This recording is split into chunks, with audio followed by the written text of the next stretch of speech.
This week's Parsha, Parshas Vayelech, there's a very perplexing series of psukim, of verses. First we're told about Hashem tells Moshe, God tells Moses that you will die, you'll pass on, and this nation will sin, they'll turn away from me, they'll do all sorts of terrible things. And what will my reaction be? Hashem says, I will get angry at them and I will leave them, Vistarta Ponai Mehem. And I will hide my face, I will conceal myself from them. And terrible tragedies will befall the Jewish nation. V'omar b'yemahu. What will the Jewish nation, what will Klal Yisrael's reaction be? On that day, our reaction will be, you know why these terrible things are happening to me? The Jewish nation says, we say, because God's not with us. We've let God, we've forsaken God, we've let Him go. We've walked away from Him. And that's why all these terrible things are happening.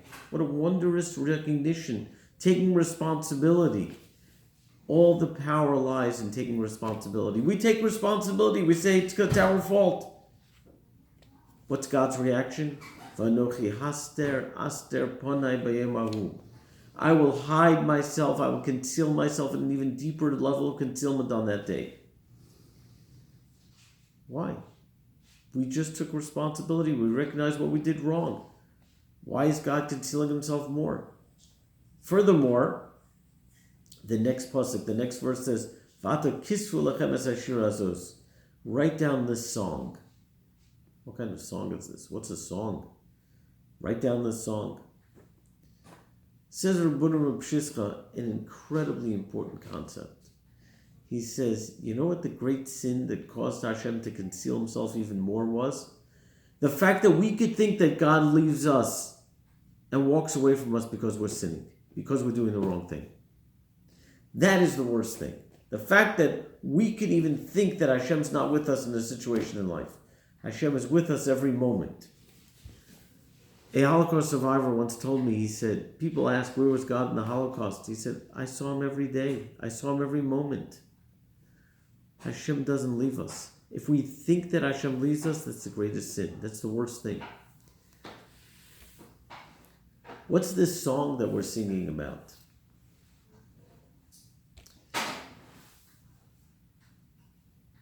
Next week is Rosh Hashanah.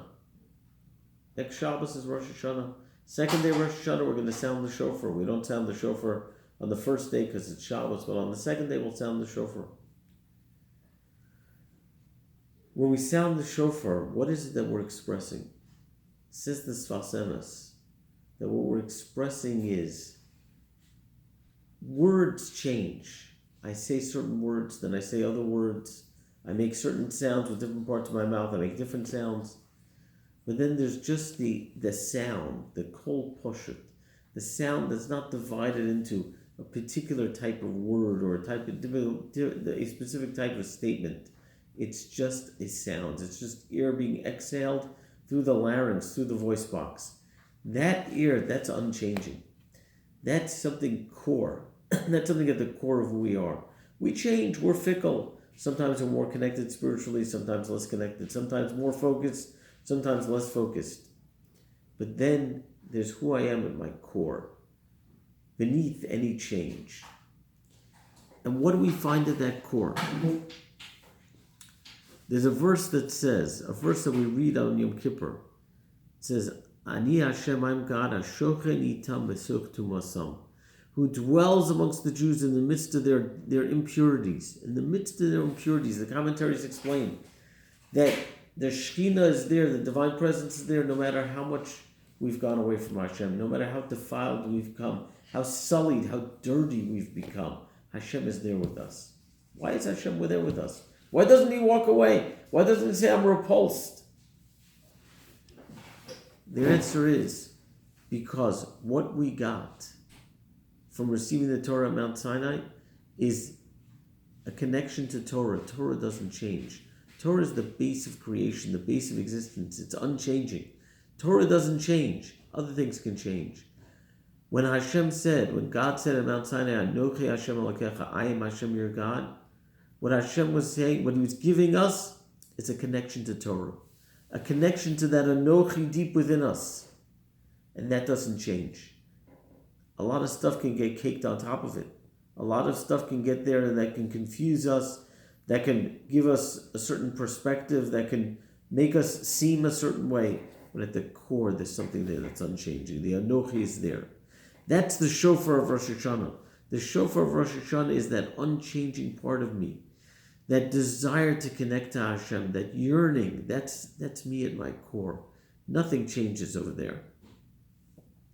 And that's why specifically on Yom Kippur we read Ani Hashem, Hashochen itam v'suktu masam. I am Hashem that dwells amongst them in the midst of their impurities. I'm there. Many of us at times think, I'm not worthy. I'm not worthy. I'm not worthy of a connection to Hashem. I'm not worthy of doing a certain mitzvah. I'm not worthy. Things I did, things I said, things I thought. Hashem sees through all of that. Hashem knows who we are at our core. There's a story of a Hasidic man who grew up being close to his rabbi. That by the Hasidim, the Rebbe is somebody very, very important, central in the lives of the Chassid. So he grew up being very close to his Rebbe. And then this Chassid decided to go on a little bit of a different path. He went into the corporate world, and suddenly his long beard had to be rolled up a little bit because he didn't want to be so obviously Jewish, so obviously Hasidic. His yarmulke got a little smaller. Instead of wearing a long black coat, he put on a Armani olive-colored suit. And he looked a little bit different, shall we say. But by the Hasidim, the custom is high holidays, you go to your Rebbe. And when you go to your Rebbe, you go into for Yechidus, you go in to see him privately. And each year, a few weeks before Rosh Hashanah, this Chassid would say, I have to go visit the Rebbe. So he would let his beard hang down low, and he'd put the black coat back on, and the black hat, and the large yarmulke. And he'd go into the Rebbe, and the Rebbe would say, Oh, Yankel, what a pleasure to see you. How great it is to see you. And each time he'd walk out saying, it was good to get the greeting from the Rebbe. It's good to be blessed by the Rebbe, but I'm faking him out. I'm not really that person. I'm not Yankel. I'm this guy in the corporate world. So the next year he says, I can't do it anymore. And this time, instead of putting on the black coat, he keeps on the olive green Armani suit. Instead of letting his beard hang low, he rolls it up and uses some mousse to hide it. Instead of putting on the big yarmulke, he puts on the small yarmulke. He doesn't put on the hat. He says, finally, I'm going to show the Rebbe who I really am. I can't hide it anymore. I can't be dishonest anymore. And he walks into the Rebbe, and the Rebbe looks at him and says, Who are you? Who are you? What are you doing here? He says, Rebbe, don't you recognize me? It's me, Yankel. The Rebbe says, Yankel, what are you doing dressed like that? What's going on? And Yankel says, Rebbe, I couldn't do it anymore. This is who I am. This is who I am. I work in the corporate world. This is how I dress. This is what I look like. I want you to see who I am. And the Rebbe looks at him and waves his hand and says, Yankel, you think I don't know you work in the corporate world? You think I don't know you dress like that? But it was them you were faking out. It was the people out in the corporate world. You're putting on a charade for them. I know who you really are. You're really a chassid. You're really connected. Yom Kippur, what we're experiencing on Yom Kippur is we're going from a disconnect from Hashem to a connection, to a point of becoming one with Hashem, to the point that who I am is I am a being of connection, of relationship, of dveikus, of this connection in the highest realm. That's who I am. I'm not some independent being. I am one with Hashem, and therefore Hashem says, if you're one with me, I'm with you at all times.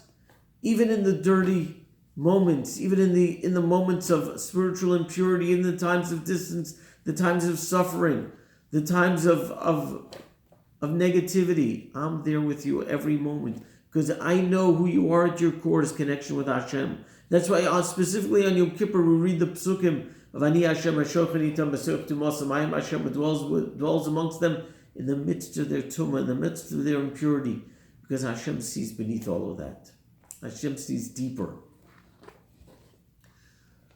There's a wonderful book called Tomer Dvorah, The Palm Tree of Deborah.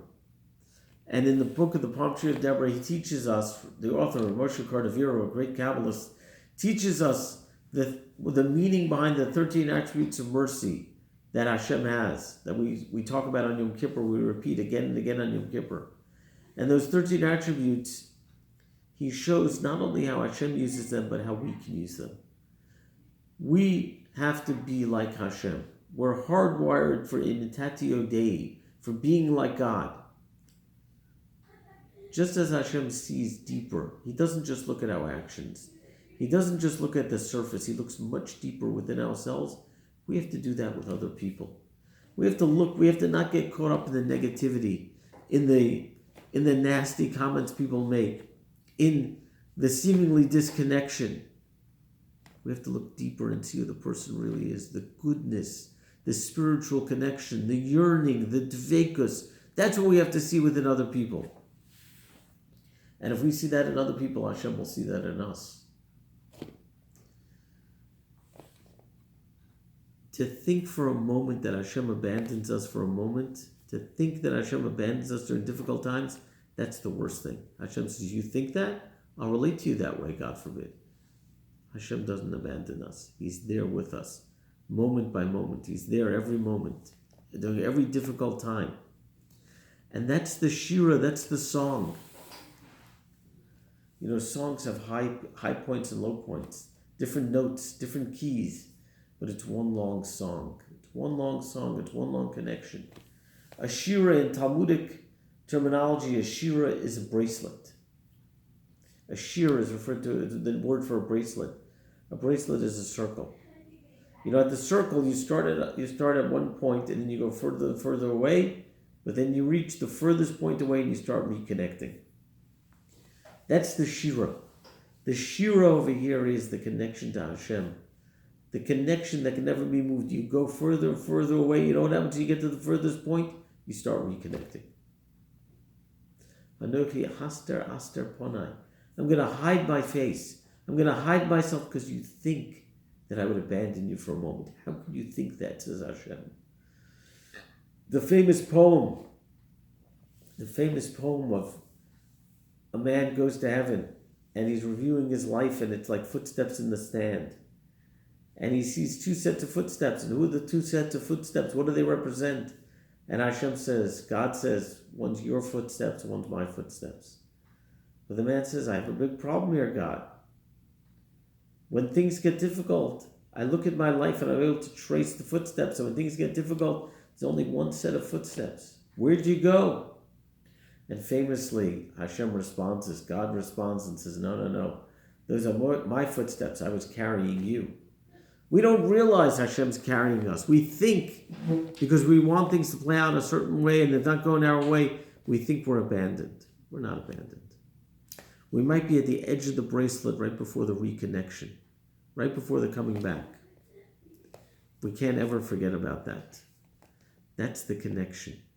And look what happens. Vanochi haster aster ponai. I'm going to hide myself in a very profound way, Hashem says.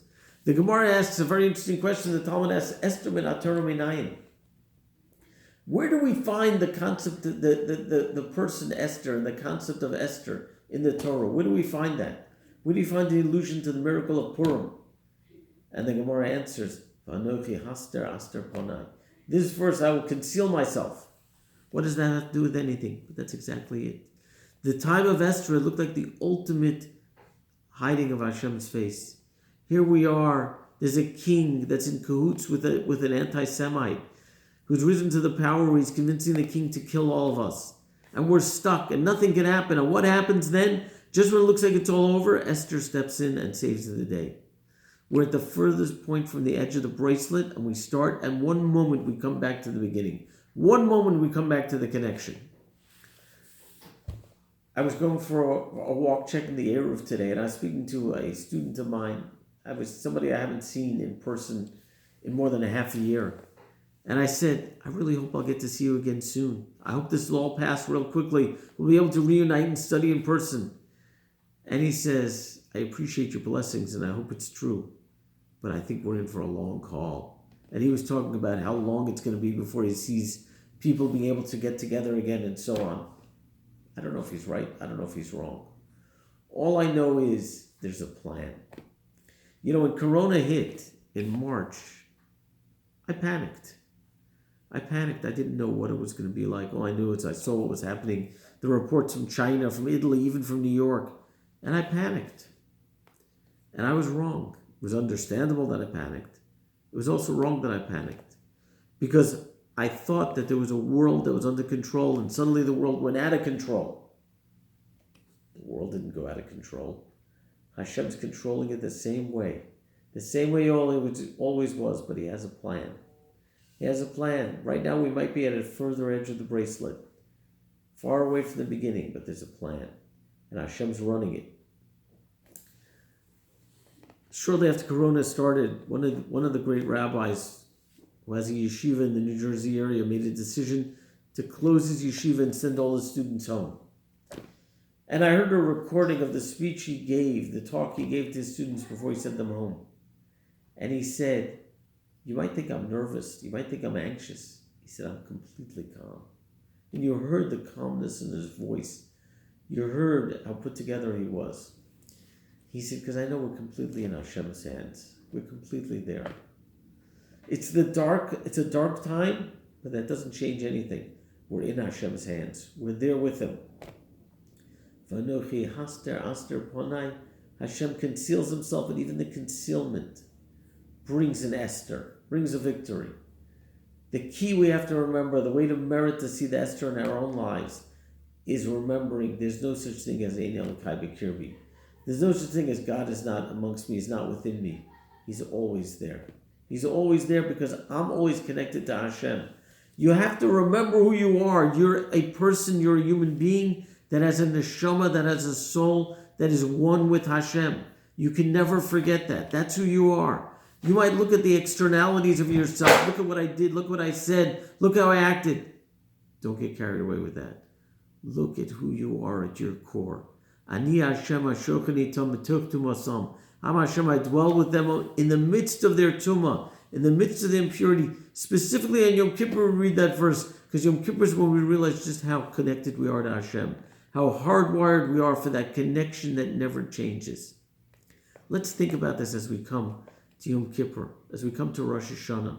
And even more, let's think about this in other people. The people who we judge, that's not a spiritual person. That's not someone who's serious about their Judaism. That's not a decent person. That's not a kind person. No.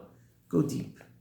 Go deep and look within the person and find the beauty and greatness within them, the connection to Hashem within them. If you do that, then Hashem will surely find that within you. Let us take this lesson. Remember, Hashem is always with us, no matter what the situation is. He's there. Just talk to him. Just talk to him. And use Torah as a way to remind yourself. You know, the most difficult times in Jewish history is when some of the greatest developments of Torah were developed.